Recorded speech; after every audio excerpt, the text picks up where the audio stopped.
আসসালামু আলাইকুম। আরও একটি নতুন ভিডিওতে আমি জুই আছি আপনাদের সাথে। আশা করি যে যেখান থেকে দেখছেন সবাই খুব ভালো আছেন। আমরাও আছি আলহামদুলিল্লাহ। প্রতিদিনের মতো আজকেও নামাজ পড়ে আর কোরআন পড়েই দিনটা শুরু হলো আমার। আর এই যে কাপড় চোপড়গুলো উঠিয়ে নিচ্ছিলাম, এই কাপড় চোপড়গুলো মেশিনে গতকালকে ধুয়েছি। বাচ্চারা যেহেতু অসুস্থ, বাসায় 3 জনের জ্বর, কাজকর্ম আর ওদের নিয়ে এত ব্যস্ত ছিলাম যে কাপড় চোপড়গুলো উঠিয়ে ছাদে রোদ্রে দেওয়ার কথাই ভুলে গিয়েছি। তাই কাপড় চোপড়গুলো আগে মেলে দিয়ে আসলাম। কাপড় চোপড় মেলে নিজের আপন ঠিকানায় ফিরে এলাম, আমার রান্নাঘরেই। আজ রান্না হবে মিষ্টি কুমড়া, টক ডাউল আর 7.3 মিলিয়ন ভিউ পাওয়া ভাইরাল আলুর রেসিপি। আর আমার বাসার জ্বরের রোগীদের যাই রান্না করে দিচ্ছি তারা কিছুই খেতে পারছে না, মুখ গেছে একেবারেই তিতা হয়ে। এই যে দেখেন, আমার আবুজার এত ভালো খায়, তার অবস্থা দেখেন। যাই দিচ্ছি সে সব না করে দিচ্ছে, কিছুই খাবে না সে। আর এবারে ভাইরাল জ্বর জারি আসছে, সে অনেক দুর্বল হয়ে পড়ছে।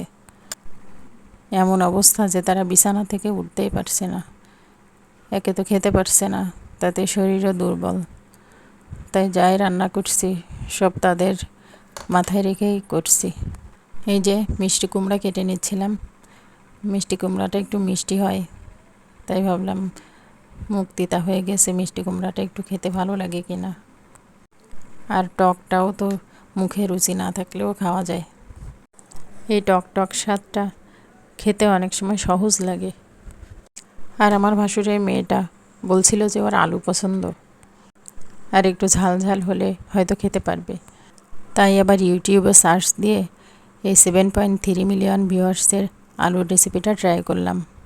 গত ভিডিওতে একজন আপু জানতে চেয়েছিলেন আমি কার কাছ থেকে কাজ শিখেছি। আসলে আমি ভিডিও এডিটিংটা বেশিরভাগই নিজে নিজেই শিখেছি। এর আগে আমার আরও 2টা চ্যানেল ছিল, সেখানে কাজ করতে করতে একটু একটু করে অভিজ্ঞতা হয়েছে। তবে তখন তেমন সফলতা পাচ্ছিলাম না। পরে সিরিয়াসভাবে শুরু করার আগে কাজটা ভালোভাবে শেখার চেষ্টা করেছি। আর আমি যে আপুটার কাছ থেকে কাজ শিখেছি ওই আপুটা ভিডিও দিয়ে দেয়, আর বলেছিল যে কোনো কিছু বুঝতে সমস্যা হলে তার সাথে যোগাযোগ করতে। কিন্তু ভিডিও পাওয়ার পরে তার সাথে আর কোনো প্রকার যোগাযোগ করা সম্ভব হয়নি। এখন আমি আরেকটা আপুর কাছ থেকে অনেক ভালোভাবে গাইড পাচ্ছি। আপনারা যদি চান আমি বিস্তারিত পরবর্তী ভিডিওতে শেয়ার করব ইনশাআল্লাহ, আমি কার কাছ থেকে কাজ শিখছি আর কিভাবে শিখছি। যারা ভিডিওটি এ পর্যন্ত দেখে ফেলেছেন কিন্তু লাইক দিতে ভুলে গিয়েছেন, প্লিজ লাইক করে দেবেন। আর আপনি যদি এ ধরনের ভিডিও দেখতে পছন্দ করেন তাহলে প্লিজ সাবস্ক্রাইব করে পাশে থাকবেন। আপনার একটু সহযোগিতা আমাকে আরও অনেক উপরে উঠতে সাহায্য করবে। এখন যেহেতু প্রচণ্ড গরম পড়ে গিয়েছে আর বাসার কয়েকজন অসুস্থ, তাই সবাইকে একটু স্বস্তি দিতে বানিয়ে ফেললাম ঠান্ডা ঠান্ডা লেবুর শরবত। গরমের এই সময়ে লেবুর শরবত শুধু তৃষ্ণাই মেটায় না, শরীরটা রাখে সতেজ ও হাইড্রেটেড। এতে থাকা ভিটামিন সি শরীরের রোগ প্রতিরোধ ক্ষমতা বাড়াতে সাহায্য করে। আর জ্বর বা দুর্বলতার সময় শরীরের ক্লান্তি দূর করতেও বেশ উপকারী। মুখে রুচি না থাকলেও এই টক মিষ্টি শরবতটা সহজেই খাওয়া যায়, আর শরীরটাও ফ্রেশ লাগে।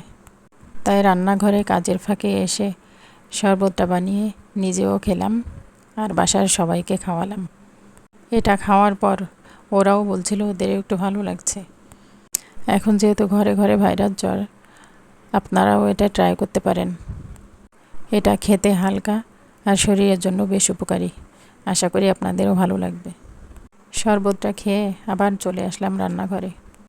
একদিকে গ্যাসের চুলায় মিষ্টি কুমড়া বসিয়ে দিয়েছি, আর আরেকদিকে ইন্ডাকশানে ডাউলটা রান্নার জন্য বসিয়ে দিয়েছিলাম। নতুন নতুন কাঁচা আম উঠেছে, এ সময় আম দিয়ে টক ডাউল রান্নাটা অনেক মজা লাগবে। ডালটা আমি সবসময় ইন্ডাকশনেই রান্না করি। ইন্ডাকশনে রান্নাটা খুব দ্রুত হয়ে যায়। ডাউল রান্না করা, দুধ জাল করা, পানি গরম করা, এগুলো ইন্ডাকশনে খুব সহজেই হয়ে যায়। আর এদিকে আমার মিষ্টি কুমড়াটাও ভাজি করা শেষ। মিষ্টি কুমড়াটা ভাজি করে উঠিয়ে নিলাম। এখন রান্না করব সেই ভাইরাল রেসিপি। রান্নাটা অনেক সহজ, আশা করি খেতেও মজা হবে। ডিম দিয়ে আলু রান্না। এই যে প্রথমে সিদ্ধ করা ডিমগুলো ভেজে নিলাম, সুন্দর করে ভেজে ডিমগুলো উঠিয়ে নিলাম। তারপর কড়াইতে তেল গরম করে দিয়ে দিতে হবে জিরা। আমার অবশ্য মনে ছিল না, আমি আগেই পেঁয়াজ দিয়ে ফেলেছি। তারপর মনে পড়লে তখন পেঁয়াজটা একপাশে সরিয়ে জিরাটা দিয়ে দিলাম। আপনারা জিরাটা হালকা ভেজে তারপর পেঁয়াজ দিয়ে দেবেন, আর কাঁচা ঝালও দিবেন। ঝাল পেঁয়াজ ভেজে হালকা গোল্ডেন হলে আদা রসুন বাটা দিয়ে হালকা ভেজে একটু পানি দিয়ে দেবেন। এরপর দিতে হবে গুঁড়া মশলাগুলো, হাফ চা চামচ জিরা গুঁড়া, হাফ চা চামচ ধনিয়ার গুঁড়া, হাফ চা চামচ হলুদের গুঁড়া, হাফ চা চামচ মরিচের গুঁড়া। এগুলো দিয়ে মশলাটা সুন্দর করে কষিয়ে তারপর আলু দিবেন। আলুর সাথে মশলাটা সুন্দর করে কষিয়ে তারপর ঝোলের পানি দিয়ে দেবেন। এরপর আলু সিদ্ধ হয়ে আসলে ডিমগুলো দিয়ে দেবেন। ঘ্রাণের জন্য চাইলে একটু কাঁচামরিচও দিতে পারেন, আর বাসায় ধনিয়া পাতা থাকলে ধনিয়া পাতা দিবেন। আমার ছিল না, তাই আমি গরম মশলা দিয়ে নামিয়ে নিলাম। যে আপুরটা দেখে করেছে, আপু ধনিয়া পাতা দিয়েছিল। এই যে আমাদের আজকের খাবার দাবার রেডি। আর এটা ছিল 1 তারিখের ভিডিও। আমার হাজব্যান্ড বেতন পেয়ে সন্ধ্যায় বাসায় এসে প্রতি মাসের মতো এবারও টাকাটা আমার হাতে উঠিয়ে দিল। আলহামদুলিল্লাহ, এমন হাজব্যান্ড পাওয়া ভাগ্যের ব্যাপার। আপনাদেরও কার কার হাজব্যান্ড এমন, কমেন্টে অবশ্যই জানাবেন। এমন একজন হাজব্যান্ড পেলে তার আর কী বা চাওয়ার থাকতে পারে। আপনারা সবাই আমার হাজব্যান্ডের জন্য অনেক অনেক দোয়া করবেন। আল্লাহ জানি তাকে নেক হায়াত দেয়, আর জীবনের শেষ দিন পর্যন্ত জানি এভাবে সুখে দুঃখে একসাথেই কাটাতে পারি। আজকে এ পর্যন্তই। সবাই ভালো থাকবেন। সবার মঙ্গল কামনা করে আজকের মতো বিদায় নিচ্ছি। আল্লাহ হাফেজ।